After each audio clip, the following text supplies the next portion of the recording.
All right, everybody, hello. It is Josh here with Wholeo-Awakening, and I want to welcome all of you to our free introductory mini course on Holistic Vitalist Herbalism. Now, we're going to start out, before we begin getting into the bulk of the material here, we want to start out by talking about what is the purpose of this course, why have we put this together as a free mini course for everyone. And the reason is that probably the most common thing that I have to teach and to guide people in, the most common questions that I have to answer are, they revolve around the how and the why that we practice herbalism. How is it done? How do we have to think about it? How do we have to approach it in order to get the most effective and consistent results from it? Because in our modern times, although we are gradually moving more and more toward natural and holistic therapies, natural and holistic methods, as we learn more about the potential destructive effects of modern biomedicine, such as the harsh side effects of drugs, the unwanted after effects of surgeries, and so on and so forth. People are moving more and more toward wanting a holistic and natural way of promoting and supporting their health, but they just don't know how to do it. And the reason for this is that in our modern times, we are completely and totally immersed and indoctrinated in the modern biomedical way of thinking, the drug therapy way of thinking, the take this for that way of thinking. Just take a pill and have all your problems go away kind of thinking. And even in the modern supplement industry, this type of mindset, this type of mentality is pushed, where we want to try to find an active chemical in a plant, isolate it, super concentrate it, make it into almost a drug but not quite, and then say that that is going to be able to fix all of X, Y, and Z problems in the body. And this, unfortunately, is the exact reason that I see 90% of the time that herbal remedies don't work. People have trouble getting the results that they want, the effects that they want from the use of herbs, is because they simply are trying to take the herbs and exchange them with drugs, modern pharmaceuticals, trying to use them in the same way. And they don't realize that traditional herbalism and modern biomedicine are two completely different paradigms that function under totally different sets of rules, that have totally different objectives and purposes in their use. And so to try to put one in the paradigm of the other is going to yield mixed results at best. So the point of this is to familiarize people who are wanting to get back into the traditional practice of herbalism, to familiarize you with how to think about herbs as a whole, how to think about the approach that we take with them, and to learn about the traditional approaches that have been used from the dawn of human civilization, as we have lived and grown up together with the plants, how we have used them, how we have approached them, how we have thought about them, and how we have incorporated them into our lives since the beginning of time. As we learn more about this, more about what herbs are, how they work, how they function, and how they can be applied to the body, to the mind, to the spirit, as we work holistically, not just in a dead mechanical kind of mindset, we learn how to get the best results that we are seeking. So we're going to start this lesson series with the history and development of vitalist herbalism. We're going to talk about what is vitalism, What does it mean? What are its key principles? What are the key ways in which it differs from modern biomedicine? Which it's going to sound like I'm really bashing modern medicine in this series, but listen closely, pay attention. It does have its place, it does have its purpose. All of these things are tools in our toolbox, but we need to learn how to use those tools. We can't turn a screw with a hammer. It's not going to give us the best results. In the same, you've got to know how to use each of the tools in your tool chest to get the best results from those tools. Each one has its own job to do, and we have to know the when and the where and the how to use it effectively. And unfortunately, as I've said, that's the biggest problem that I see when people trying to use natural medicine is they don't know the context in which to use it and how to apply it properly. They just try to apply everything the same way they would apply a drug. Pop a pill, leave it alone, and it's supposed to fix your problems. Not so. It takes a little more effort, a little more understanding in order to get the best results. So let's begin with our presentation here, the history and development of Vitalist Herbalism. So what we're going to look at first is we want to define vitalism. What is vitalism? So the core concept is the belief that life is governed by an animating vital force or energy that transcends purely physical or biochemical processes. Now, what I want us to understand here is that the modern biomedical approach views everything as cold, dead material, cold, dead matter, a collection of random happenstance chemicals working together in predictable ways. This is the foundation of all modern science. It's just dead matter chemistry.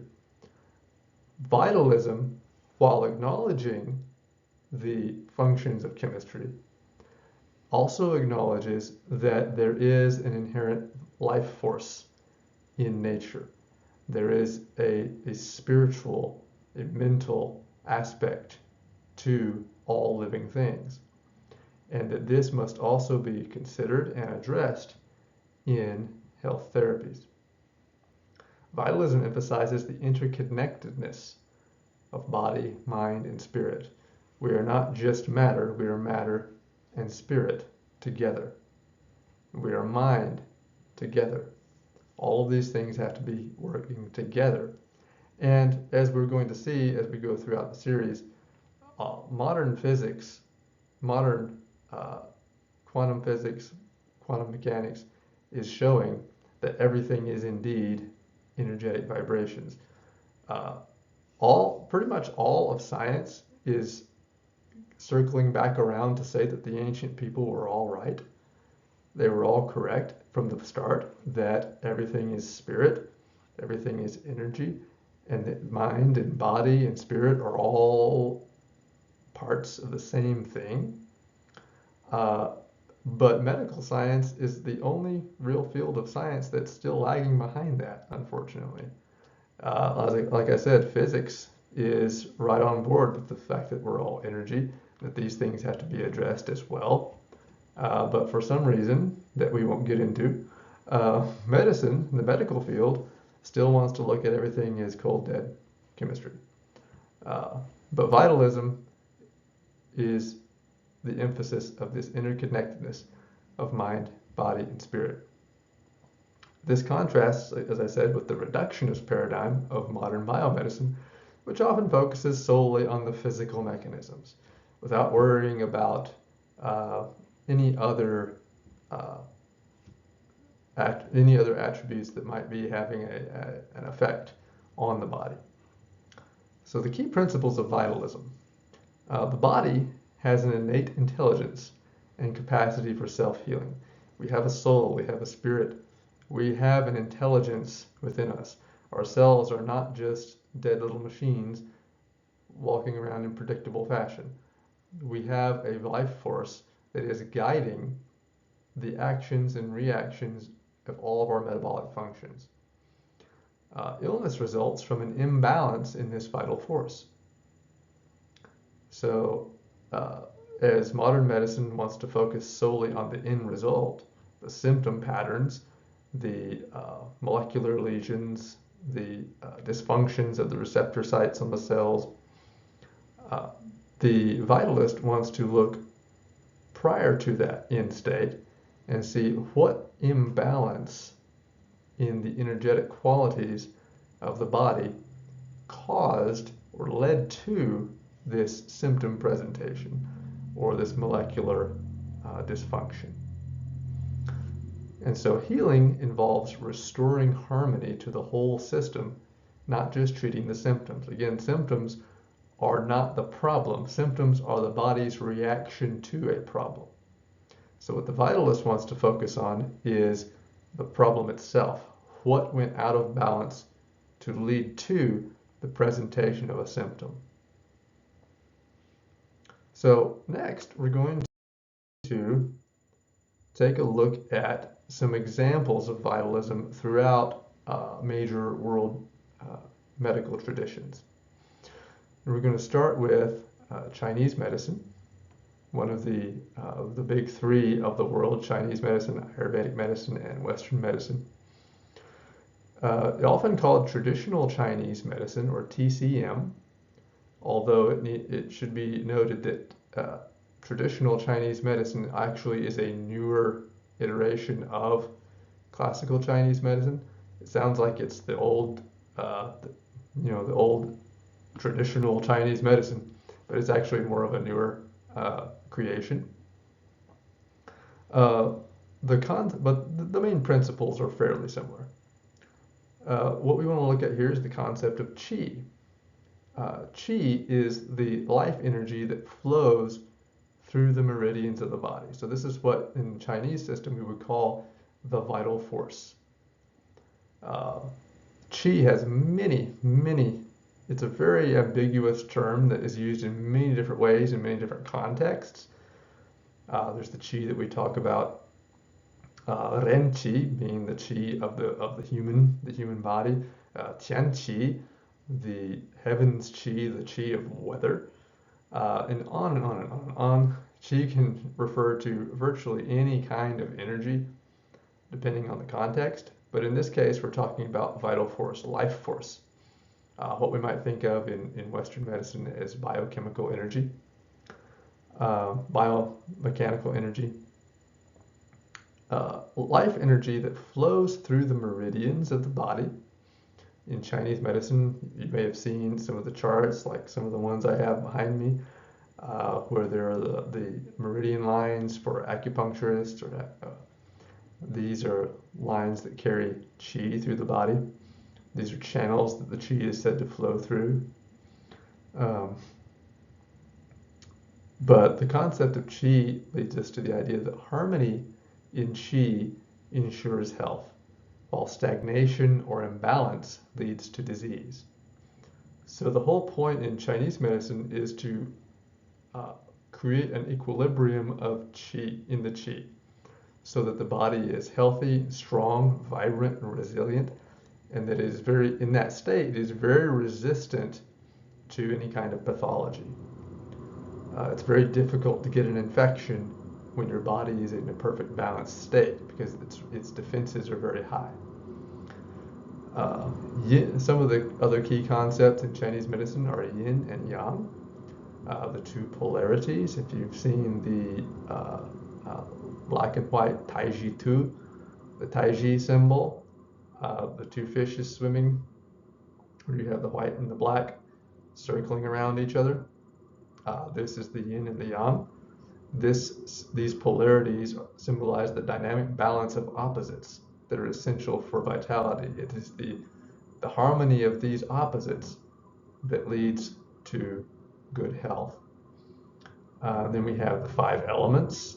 These are qualities that are represented symbolically as the elements of, in the Chinese system, earth, water, fire, metal, and wood. As we'll see, all systems around the world use this same concept, although they might have different words for it. If you look at the actual descriptions and definitions of what they're talking about, it's pretty much the same across the board. These also can be balanced and harmonized and used to affect each other. In the herbal practice, TCM utilizes herbal formulas to balance qi, to harmonize organ systems, and to support the body's self-healing capabilities. So what they will do is, say the body has an imbalance of yin and yang. There is too much yang, not enough yin. We would say that could be present symptom-wise as being too hot or too dry. The yang is hot, fierce, active. The yin is what's cooling and moistening. So if there's not enough yin and there's not enough moisture, you could say they're too dry. Too much yang will be excessive heat, irritation. So what we would want to do in that case is bring down the yang, increase the yin, balance the moisture and the temperature of the body in that way. And we can use various herbs that have those qualities to reach these effects. And this is the general concept that we can use with the 5 elements as well. Plants that have certain affinities for certain elements, the qualities that those elements represent, can be used to balance out disharmonies in the body. And then, of course, we have numerous classical texts that can be looked at. You know, the Yellow Emperor's Classic, the Divine Farmer's Materia Medica, many classical Chinese works that talk about the way that herbs and the body can be used together.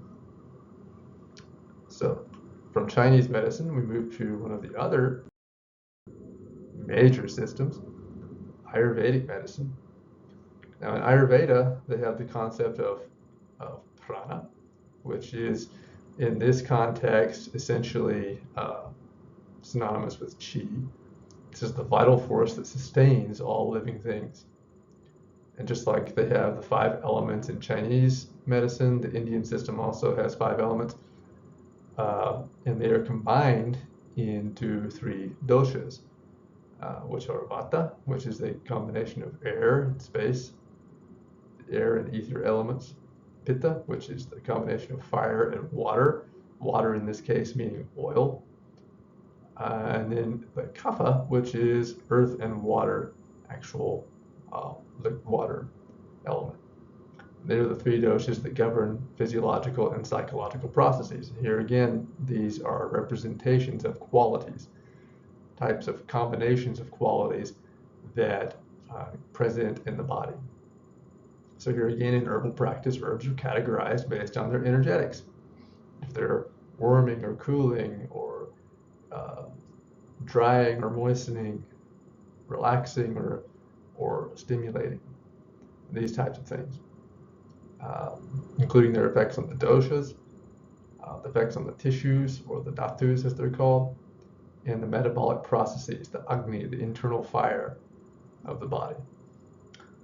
Historical examples, here again, Ayurvedic medicine has many texts talking about the medical practices there. Texts like the Charaka Samhita emphasize balancing prana and the doshas through individualized herbal remedies.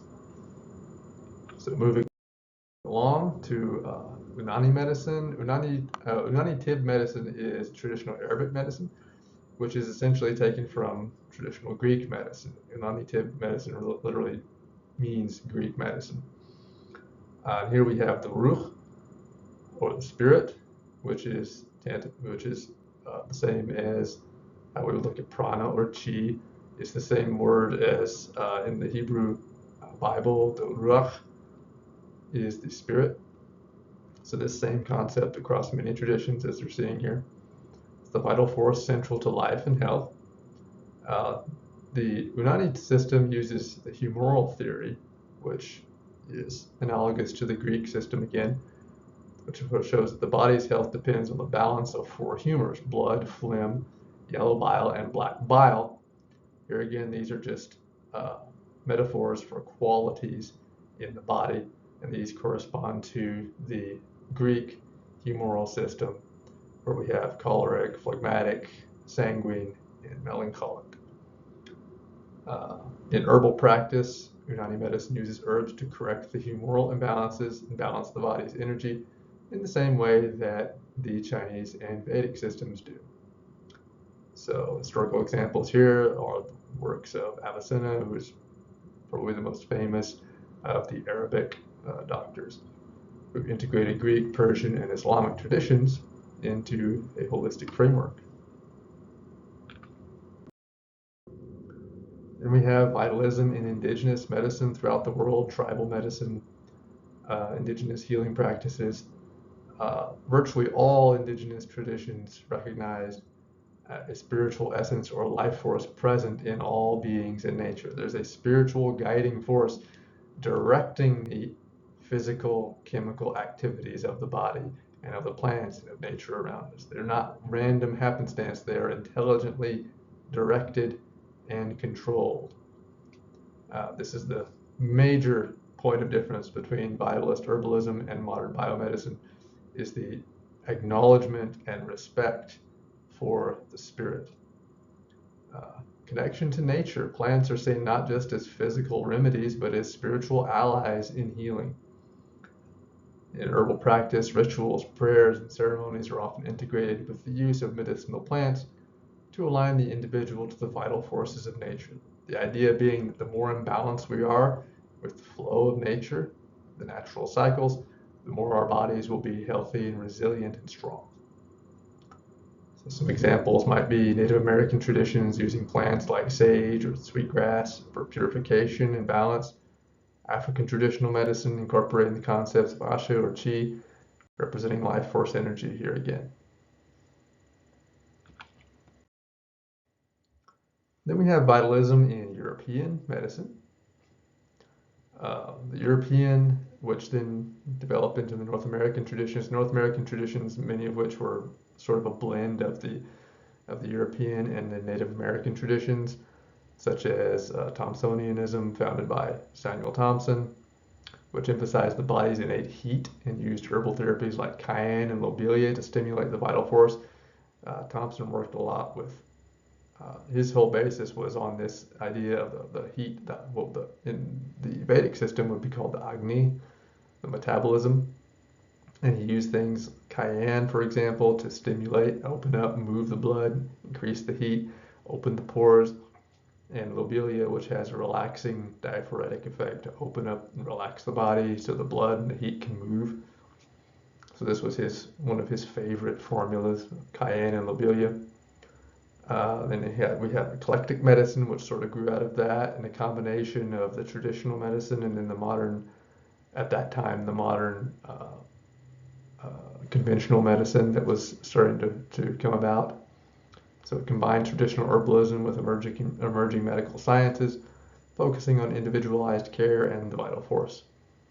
And then physiomedicalism, which then came out highlighting the importance of maintaining equilibrium in the vital force through natural remedies and gentle methods. Physiomedicalism came up with the 6 tissue states, which are, interestingly, even though they developed independently, are essentially the same as what we see in Chinese and Vedic medicine. In herbal practice, they would use common herbs that would grow wild around in the echinacea, golden seal, valerian, things like this for the restorative and balancing effects. So to bring that all together, we see that there are these same core concepts across all traditions in the world. The idea that there's a vital force or an energy known as chi, prana, ruh, or other names is central to health and healing. The idea that we want to cultivate balance and harmony. Illness arises from disruptions or imbalances in this vital energy. And the holistic approach is that healing addresses the body, mind, and spirit as an interconnected system.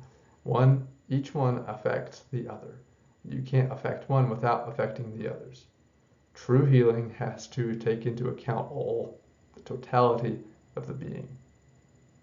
So some common threads in herbal practice are the use of energetically aligned herbs to restore balance, the integration of rituals, diet, and lifestyle to support the vital force.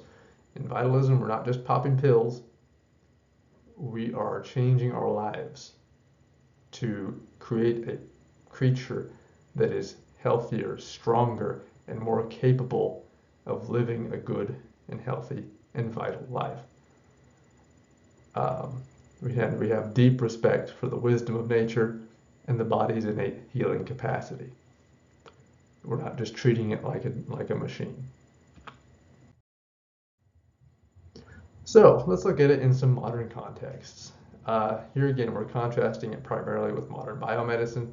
Again, sounds like I'm just picking on them, but it's important that people understand the distinction because, again, 90% of the problems that we have in modern herbalism being ineffective is because people are trying to use herbs in the same way they would use drugs in biomedicine. So we need to understand the difference, very important. The limitations of biomedicine, some of the limitations they have, reductionist focus often neglects the whole person in their environmental, emotional, and spiritual context. So reductionism is the focus on specific chemicals and specific interactions with specific cell receptors, ignoring the fact that everything works together. And that if you affect one thing, it's going to have a domino effect that goes throughout the whole body. And this is where the side effects come from in drug therapies. It's a hyper focus on one thing to the neglect of everything else. Whereas in holistic therapies, we want to be aware of everything. There's an over-reliance on pharmaceuticals that suppress symptoms rather than addressing root causes. As I said, symptoms are not the problem. Symptoms are the body reacting to a problem. Yet in modern medicine, the idea is just to shut down the symptom. So essentially, it's like having your house on fire and the fire alarm goes off. And instead of doing anything about the fire, you just take the battery out of the fire alarm. That's essentially what modern drug therapy does. You're shutting up the alarm so that you don't have to think about it and you can go back to sleep while your house is burning down. What we want to do is fix the fire, don't shoot the fire alarm. Modern medicine focuses on forcing reactions through specific targeting that can damage the body's innate regulatory systems. So by forcing chemicals, using powerful chemicals to forcibly target specific receptors on cells, we are actually overriding the body's innate regulatory systems, the ground regulatory system, the extracellular matrix. We're forcing the body to do something that it's not naturally wanting to do, rather than gently supporting it to greater health. And this, over time, actually causes damage. The longer that you do drugs, the longer that you do antibiotics, the more you're breaking down your body's innate ability to heal itself. So the relevance of vitalism here is that it offers a holistic framework that can integrate physical, emotional, and spiritual health. Herbalism inspired by vitalist principles can complement modern medicine. They can work together, addressing chronic conditions and fostering long-term well-being. And we're gently encouraging the body toward equilibrium, and it supports the body's innate regulatory systems, making the body stronger and stronger over time rather than breaking it down. So, to wrap things up, the power of vitalist herbalism is a timeless cross-cultural approach rooted in honoring the vital force, provides a pathway to holistic health and harmony with nature. It encourages practitioners to see the individual as a whole and not just a collection of symptoms. So what we're going to get out of this course, what we want to pursue in this course, is to rediscover the wisdom of vitalist traditions and to be able to integrate vitalist principles into modern herbal practice to address the challenges of today's healthcare landscape. By learning these principles of vitalist herbalism, we learn how to properly make use of the herbs and get the most effective results out of them. So, to wrap things up, we want to thank you for joining the course. If you have any questions, comments, or concerns, be sure to message us here on the website. You can use the email or the messenger on the website itself or the comment section, however you want to do it. We're always open to take your questions and comments. Feel free to leave those for us, and we will see you in the next lesson. Thank you, and have a good one.